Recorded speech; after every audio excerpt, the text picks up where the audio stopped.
Good morning friends. నిన్న మనం చెప్పుకున్న లెవెల్స్ అన్ని రీచ్ అయినాయి. సో ఈ రోజు మార్కెట్ ఎలా ఉందో చూద్దాము.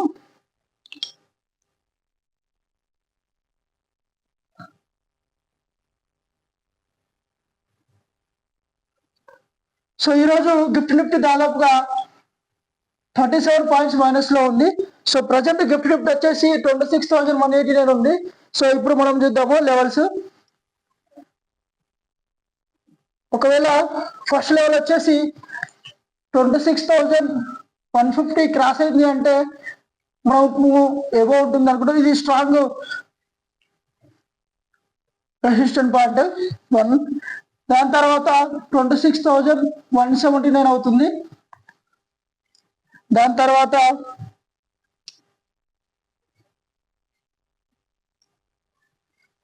26,222. ఒకవేళ 222 క్రాస్ అయింది అంటే ప్రాపర్ గా సో మనం ఎక్స్పెక్ట్ చేయొచ్చు మార్కెట్ పాజిటివ్ లో ఉందని. అదే రెసిస్టెంట్ వైజ్ చూసుకుంటే ఫస్ట్ రెసిస్టెంట్ పాయింట్ వచ్చేసి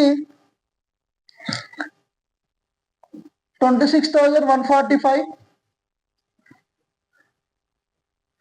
దాని తర్వాత 26,083. దాని తర్వాత 26,020. ఒకవేళ మార్కెట్ 26,150 అబౌవ్ ఉందంటే స్ట్రాంగ్ గా మనము ఎక్స్పెక్ట్ చేయొచ్చు పాజిటివ్ అని. ఒకవేళ మార్కెట్ అనేది 26,150 కంటే తక్కువ స్ట్రాంగ్ క్యాండిల్ వచ్చేసి డౌన్ సైడ్ ఉంది అంటే మనం ఎక్స్పెక్ట్ చేయొచ్చు మార్కెట్ అనేది డౌన్ అవుతుందని. సో ఈ ఇన్ఫర్మేషన్ మీకు యూజ్ అవుతుంది అనుకుంటున్నాను. అలాగే ఈరోజు సెన్సెక్స్ ఎక్స్పైర్ కాబట్టి కొంచెం చూసి జాగ్రత్త చేయండి.